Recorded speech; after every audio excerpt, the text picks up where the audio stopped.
विधिमंडळाचा पावसाळी अधिवेशन सुरू झालंय। सर्वप्रथम सरकारला घेरा असं सांगणारे उद्धव ठाकरेंचा यू टर्न बघायला मिळाला। पावसाळी अधिवेशनाच्या पहिल्याच दिवशी जुने मित्र साथ असलेले बघायला मिळाले।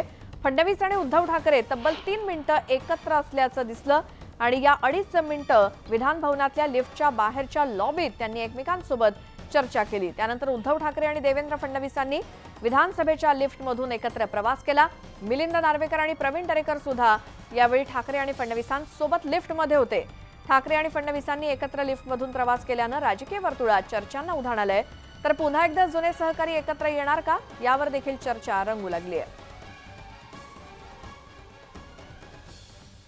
तर नेमकं या बंद लिफ्टमध्ये काय काय घडलं पाहूयात।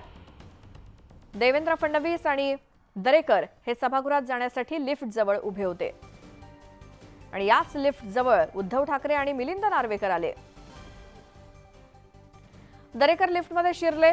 ठाकरे दरेकरांना म्हणाले, याला आधी बाहेर काढा।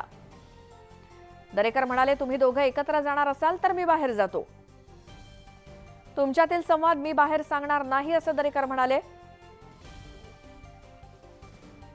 ठाकरेंनी दरेकरांना आधी तू बाहेर ये असं म्हटलं। माझ्या ओठावर एक आणि पोटात एक असं नसतं। दरेकरांनी हे मिश्किल वक्तव्य केलं। मी देखील सोबत येतो असं दरेकर ठाकरेंना म्हणाले। या संभाषणानंतर ठाकरे, फडणवीस, नार्वेकर आणि दरेकर एका लिफ्टमधून गेले आणि लिफ्टमधून बाहेर पडल्यानंतर ठाकरे आणि फडणवीस वेगवेगळ्या दिशेने निघून गेले।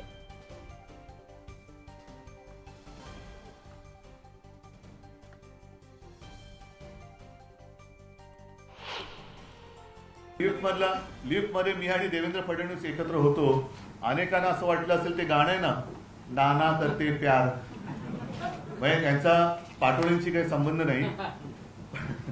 नाना करते प्यार म्हणून तुम्हीच कर बैठे असं काही नाहीये। ती एक योगायोगाने झालेली अनौपचारिक भेट होती आणि म्हटलं तर असं म्हणा, मगाशी कुठे दिनेश बोलले की भिंतीला कान असतात आणि लिफ्टच्या भिंतीला कान नसतात। त्याच्यामुळे तुम्ही एक चांगली सजेशन केली की यापुढे आमच्या गुप्त बैठका आम्ही लिफ्टमध्येच करू। आता विधान भवनातली लिफ्ट काय कोणाची व्यक्तिगत नसेल, ती तर सार्वजनिक आहे। एकाच वेळेला योगायोगाने दोघे गेले असतील आणि दोघे एकत्र गेल्यानंतर ते बोलणं ही आपल्या महाराष्ट्राची संस्कृती आहे। ती भाजपानं संपवली होती, परंतु आम्ही ती संस्कृती एकमेकाशी बोलणं, सौदार्यानं वागणं, एकमेकाची ख्यालीकुशाली चौकशी करणं हे आमचे संस्कार आमच्यावर कायम आहेत। आमचे काही वैयक्तिक भांडण नाही। उद्धव साहेबांना जे काही मिसगाईड करतायत संजय राऊत सारखे, कदाचित त्याचा प्रत्यय त्यांना आला असावा आणि हे राजकीय भांडण वेगळं, परंतु वैयक्तिक रिलेशन हे प्रत्येकाबरोबर असतात आणि ते कधी तुटू नयेत। बाळासाहेब ठाकरे असे म्हणायचे की तुमचे कधीही पोटभेद असावेत पण मनभेद नसावेत। हे मनभेद नसावेत ते त्याचं उदाहरण आज तुम्हाला पाहायला मिळालं। महाराष्ट्राची संस्कृती जपायचं काम अशा नेत्यांनी केलं पाहिजे आणि त्याचा चांगला मेसेज हा समाजामध्ये जातो। तर लिफ्टमधून जात असताना उद्धव ठाकरे आणि देवेंद्र फडणवीस यांच्यासोबत प्रवीण दरेकर सुद्धा होते। प्रवीण दरेकरांशी संवाद साधले आमचे प्रतिनिधी तुषार उपणवर यांनी। टाळलेला आहे। आपल्यासोबत बोलण्यासाठी स्वतः प्रवीण दरेकर आहेत। तुम्ही स्वतः उद्धव ठाकरे आणि देवेंद्र फडणवीस यांच्यासोबत लिफ्टमध्ये प्रवास केला, काय नेमकं प्रवासामध्ये घडलं, काय नेमका संवाद झाला? उद्धवजी लिफ्ट दे दो असं बोलतात की काय असं मला वाटलं। आम्ही लिफ्टमध्ये गेल्यानंतर उद्धवजी, मी, देवेंद्रजी, कोणीतरी म्हणालं की बरं एकत्र दिसताय, या तुम्ही।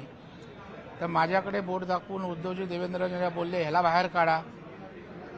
मी बोललो, चला तुमचं अजून पोट भरलेलं नाही, मी बाहेर शिवसेनेतनं गेलो तरी मला बाहेर काढा, तुमचं काय म्हणणं आहे?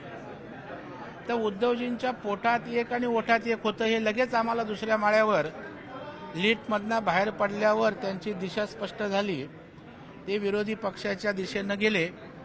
देवेंद्रजी सत्तेच्या दिशेनं चालायला लागले, आम्ही त्यांच्या सोबत गेलो आणि त्याच्यामुळे त्यांच्या मनात विरोधी पक्षातच राहायचं आहे, सत्तेत जायचं नाहीये आणि आम्हाला सत्तेकडे पुन्हा त्या ठिकाणी जायचं आहे। हे दुसऱ्या माळ्यावर लिफ्टमधनं बाहेर पडल्यावर दोघांच्या दोन दिशा स्पष्ट झाल्या. स्वतः उद्धव ठाकरेंनी देवेंद्र फडणवीसांशी काही संवाद साधला का, किंवा देवेंद्र फडणवीसांनी उद्धव ठाकरेंशी काही संवाद झाला का? या दोन प्रमुख नेत्यांमध्ये लिफ्टमध्ये काही संवाद झाला का? नाही, तसा काय फार संवाद झाला नाही. संवाद माझा आणि त्यांचाच होत होता आणि मी देवेंद्रजींना बोलत होतो, त्यांना बोलत होतो. जेव्हा लिफ्टच्या बाहेर दोघेही प्रमुख नेते जवळपास 2.5 मिनिट उभे होते, दोघेही नेते लिफ्टची वाट बघत होते. विधान भवनाच्या लॉबीमध्ये 2 लिफ्ट होत्या, मात्र जाणीवपूर्वक दोन्ही नेत्यांनी एकाच लिफ्टमधून प्रवास केला. जेव्हा दोघेही नेते बाहेर होते तेव्हाही तुम्ही त्यांच्या सोबत बाहेर उभे होते, तेव्हा काही एकमेकांमध्ये जेव्हा ते दोघे हसत होते तेव्हा नेमका काय विषय सुरू होता? मला असं अजिबात वाटत नाही की ठरवून त्या ठिकाणी गेलेत. तो एक केवळ योगायोग होता. आणि महाराष्ट्राचं राजकारण हे सुसंस्कृत आहे. चांगल्या प्रकारचे संस्कार महाराष्ट्रातल्या राजकारणाला आहेत. आणि मग दोन विरोधी पक्षाचे नेते एकत्रित येऊन हसत असतील तर त्याचं स्वागत केलं पाहिजे. काय दुश्मनी म्हणून राजकारणात नेत्यांनी पाहिलं पाहिजे असा आपला संस्कार नाही. देशातलं एक वेगळं राज्य महाराष्ट्र आहे आणि त्यामुळे हास्य झालं असेल तर त्याचं स्वागत व्हायला पाहिजे हीच आपली